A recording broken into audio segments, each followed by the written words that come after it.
come and get this guy. He ain't allowed to come. His parents were on vacation, and he was locked out of the house. That's you think about that. And they said, come and get this guy, Ed, and see what you can do with him. He said, we're done. And here I go, and I go looking for him into that. This guy walking around, checking every door, window, his shirt was off, he's sweating to death, and he was like, didn't know what to do. And I said, are you ready, man? Yeah, let's go. And now I'll let you tell you. Go ahead and tell your story, my friend. Man, where do I start? Yeah, so my name's Jordan. Man, I guess my story really starts probably back when I was 6 or 8 years old. That's when I got caught stealing. I got caught stealing at a very young age. I've always been that kid that was really, really smart, but made really dumb decisions. Always chased the bad crowd. And that really led me into drugs, man. I honestly believe that weed is a gateway drug. I don't care what anybody says. It led me to do pills that I didn't even know what they were. I just was swallowing everything on a daily basis. A lot of times in secret too. Everybody thought I was a good kid. Everybody thought, oh yeah, he's straight A student. He's AD on the road. But secretly, I was doing all these things, hiding all these things from my parents. Of course they found out. They come in there, random checks in the house. And, but yeah, man, doing drugs as a kid, from like 13 all the way to 27. I think I was like 27 when he picked me up. Always knew the Lord though. Always did. My granny, man, she was side by side with the Lord. So I grew up around that most of the time. I lived with her. I didn't live with her, but I always was there. I was her golden child, as everybody like to call it. So, yeah, I was pretty well treated over there. Crazy enough, whenever I was around her, I didn't do none of those things. But whenever I was at my house, I was just, I don't know, man. I was really distant from the Lord, I guess. What it boils down to. But, so I got into drugs at a very young age.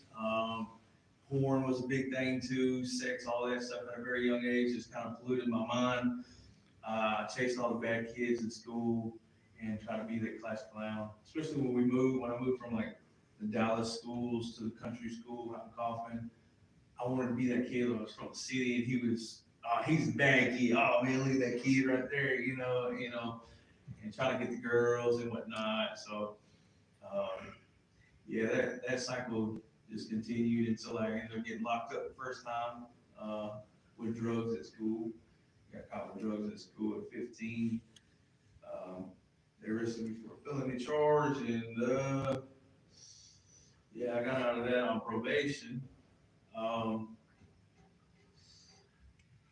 Then I kind of cleaned up a little bit, I guess. I kind of cleaned up for about 2 years. Then when I met my baby mama, it was kind of like a vicious cycle again. Like I was so quick to get out of my mom's house that because I wanted the freedom, they were trying to lock me down and say, no, you can't do this, don't do that. And it was almost like I craved it. I was like, man, I want to go do it though. I want it, So I snuck out at night all the time. I mean, they'd always call the cops saying I was a runaway. I would steal their vehicles, and just kind of chase after that lifestyle of freedom. And then when I got my baby mama, I ended up having that freedom, and it didn't really do nothing good for me, really. I mean, I'm blessed to have 2 kids that love me now, but I mean, having a kid at 18 and then like 10 months later was crazy. On top of being on drugs, I mean, that was no good at the time, but I had kids with her. I was with her for like 7 years, and it was just, it was a madhouse, man. I mean, we was both on drugs,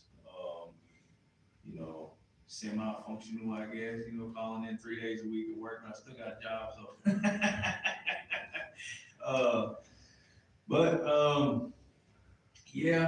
That was a vicious cycle, and then it really, really took a turn whenever me and her split. I did it really in a cowardly way. And I really regret doing it this way, but I literally left in the middle of the night and didn't come back. I didn't have the courage to tell her, hey, look, I mean, there were times when I did tell her and it just was like, no, you're not going nowhere, or you're not, it was hectic. So I left in the middle of the night and ended up running around with all the hotel girls and the drugs, man. I was tied into this whole circle of fraud. I was a smart guy, so I was figuring out, what's this loophole? What's that loophole? So I was tied into doing all the fraud, man, and I really got involved in drugs, doing meth. I was injecting meth on a daily basis, quite a large quantity of it. Then I got locked up. So you think that straightened me out, but no, I went to jail, man, and it didn't do nothing but kind of make me worse. I was around all these people. I met all these new people that were tied into the same people and stuff. It was like the spider web of criminal activity. And got out, man. I was good for like 3 months. Just went right back to it. Still craving that freedom. And thankfully, though, my mom, she was taking care of my kids. She took them under her household, and they lived with her for a long while. But yeah, so I was in and out of jail all the time for, I don't know, 3 or 4 years. Thankfully, I never got caught with anything huge. There were numerous occasions, though.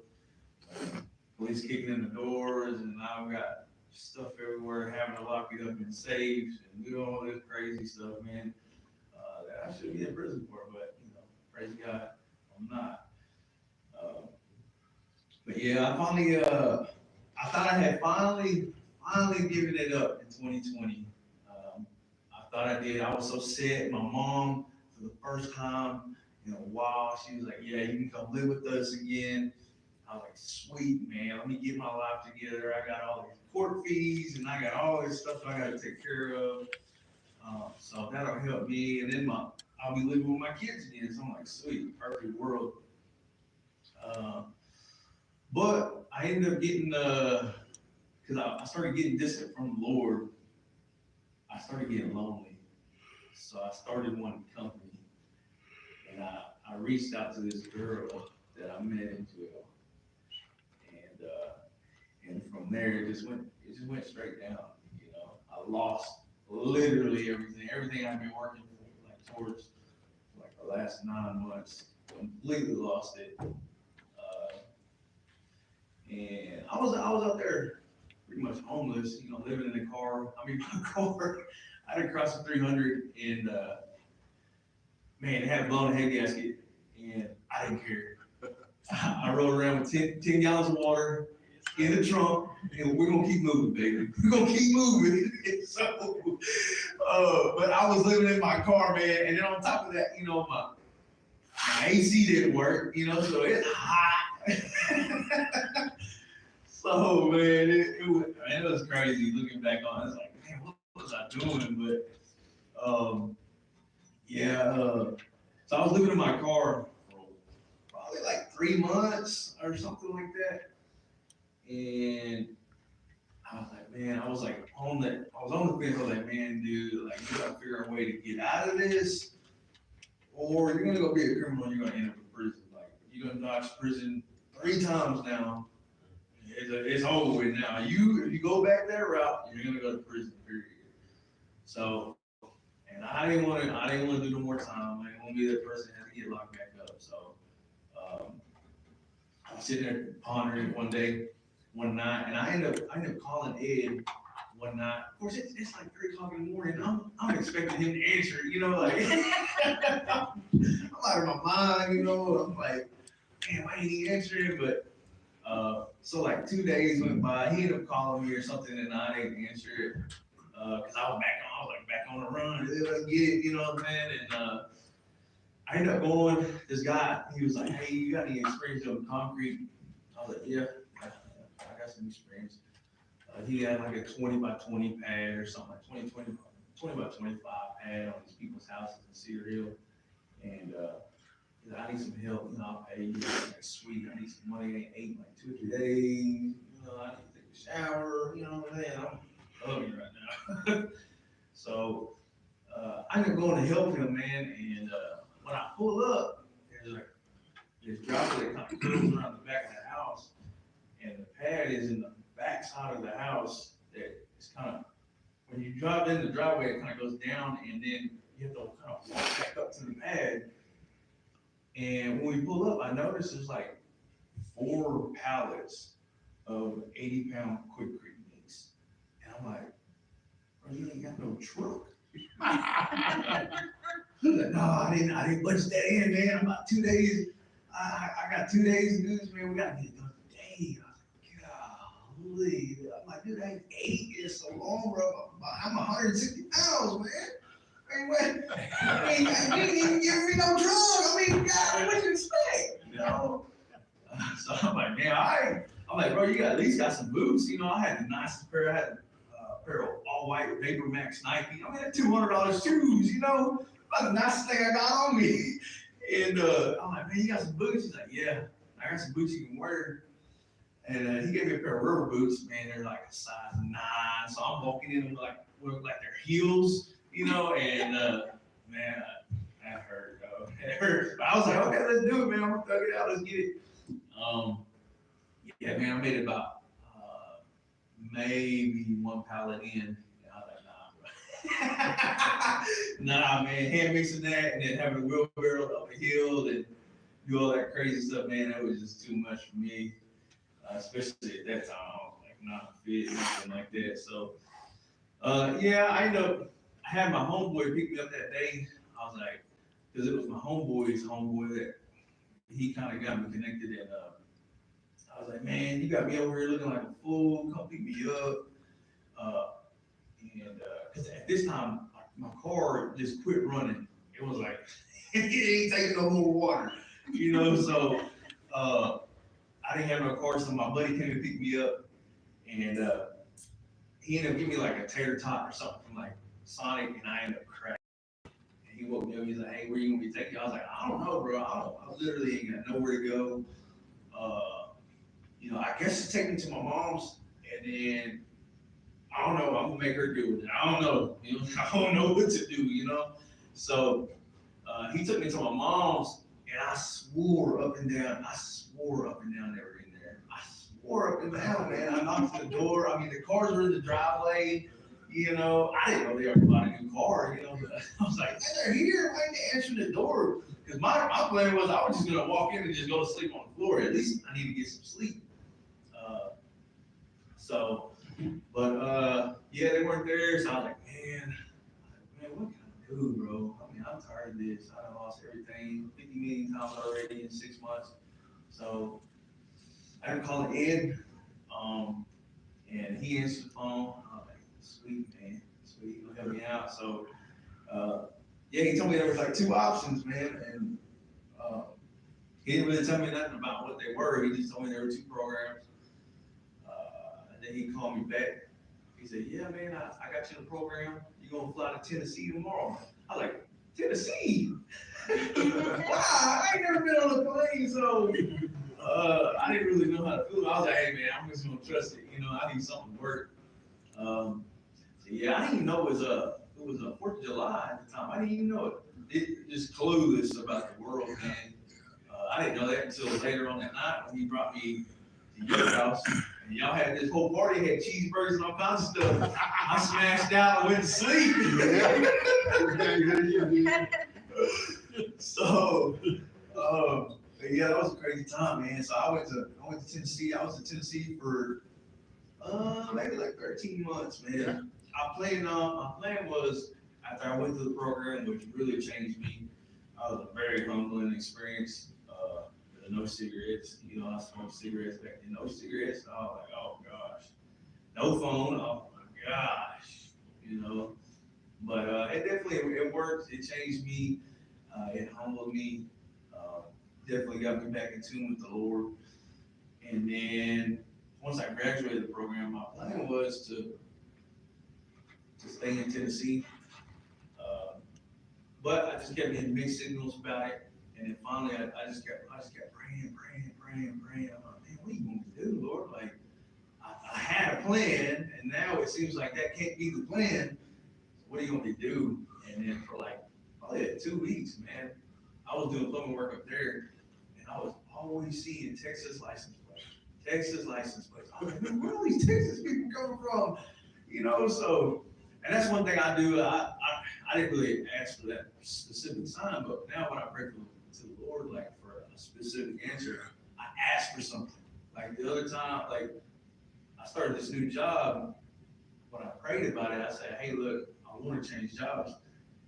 If you want me to do this, show me this car. If not, show me a Lamborghini, you know? And literally like 3 hours later, I seen the Lamborghini. I was like, okay, man, I'm gonna trust you, you know? So just things like that. I don't know. I just do that. I don't know if y'all do that, but that's what I do. And I kept seeing license plates for Texas. And so I just trusted in them. And I ended up buying a car. For like $2,000, like a Toyota Camry, from a guy that I met over there. His dad sold it to me. And I got it all ready to go to Texas. I came back to Texas and I made it back to Texas, man. And it had an engine light came on and the oil light come on in the car. As soon as I pulled on the road, when I got home, I was like, man, what the heck? And I took it to my mechanic, and he ended up telling me, he's like, there's no way you would have made it from Tennessee to Texas, almost 1,000 miles, because the oil in the car burned so quick. You would have never made it. I was like, hey, man, I'm just telling you. So that was just a confirmation, like, hey, you're supposed to be in Texas now. You know, you made it here for a reason. And then shortly after that, you know, I was back with my kids. I still got my kids today, you know, after meeting my wife, which was like a couple months after I came back to Texas. I met my wife in the gym. We started chopping it up. And basically, I pray about everything, man. Hey, if she ain't the one, don't have to be the one, you know. I'm not chasing no little girl. I'm not chasing those women no more. Yeah. And it took me a while even to say something to her, because I was like, man, I ain't trying to be like that, you know. You know, my mind gets me, you know, hey, man, she look like a good looking girl, you know, but at the same time, like, hey, my heart, I'm looking for a wife. So I prayed about that, and we ended up getting married, man. We ended up getting married this past October, and and I've had my kids ever since I've been back to Texas. My kids have lived with me, even when I was living with my mom for a while. And then I got an opportunity to build a house with my wife. So we did that, which was a crazy experience. And man, I've just been living a blessed life ever since then, man. I mean, there's been times where I've started to distance myself from the Lord, but I notice it, and it almost makes me mad. I'm like, man, what are you doing, bro? You know, man, get up, read the word, you know, do what you're supposed to do. And that's one of the things I prayed about with this job that I have now, is kind of to have that freedom, because I want to do more in the church that I go to. And doing plumbing, man, I'm working 60, 70 hours. I'm away from my house 60 or 70 hours a week. It's hard, you know. So that was one of my prayers I got answered too, because now I can go Wednesday nights and stuff like that, you know, and just help out. But yeah, overall, man, that program, 180, really changed my life. Pastor Lewis is crazy, and I love him to death. He's definitely a man of God. He definitely poured in my life, for sure. I mean, I learned things there that, you know, I would have never learned anywhere else. And yeah, man, God's been good, man. He's still blessing me, still answering me my prayers, and still speaking to me. And I just encourage everybody to just speak with him, man. You know? Amen. Good. Amen.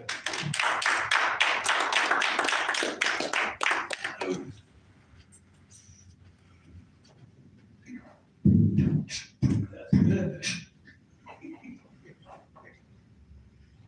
Would you do it all over again? But, We go and, man, if I had to get back here to do it, yeah, but you know, you ain't gonna have to do it again. that's right. And God has got, great destiny for you, my friend. Buddy. You gotta just, keep being grounded, get in that church, you're already in it, and now you got more time on your hands that you can do more things. Get in there and see what you can do to help and give back. You know, that's a big part of ministry, is, people need people.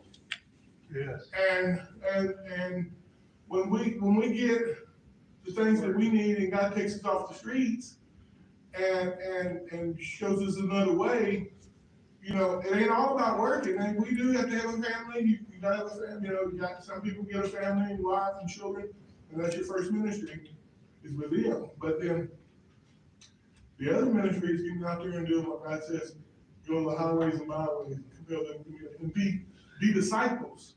You know, be a witness of what God did to you, did to you. You know, that's what the Lord did told me when I was in that car accident. And he says, after it was all said and done, he says, I want you to, he said, I'm raising people up to be disciples. And he said, with their testimony. And he said, and you've got to be a witness of what I did. You know, I had a broke neck and I was paralyzed, broke back. I was terrified, I didn't expect me to live. And, God came in and intervened again in that pickup truck that I was gonna hit and run. And, he came in and showed himself to me. I felt his presence. And let me tell you, the Lord exists. And ask him. And he'll tell you, you just speak to the Lord. If you want to know he's real, speak to him. He'll show you how real he is. Yes. You know, he's not a stingy. He'll show you his spirit. And this young man did a lot of things. And, you know, now he's working on, and he's got a family, he's raising his family now. God has restored him 100%. And that's what God does. That's what he does. And I appreciate you coming and sharing. My advice to you is keep on going and get back and share and dig in. Find out what they need you to do at the church. Find out what they need. You know, people want to jump off into ministry real quick when they get touched, but we need to be grounded. We need to be discipled. We need to be under some good teaching and be tried and tested. You know, let's see if you're able to. If you can minister in the church, if you can minister and do those things that they've asked you to do. You know, when I was in the 180 Center, you'll testify to this. You might be cleaning toilets.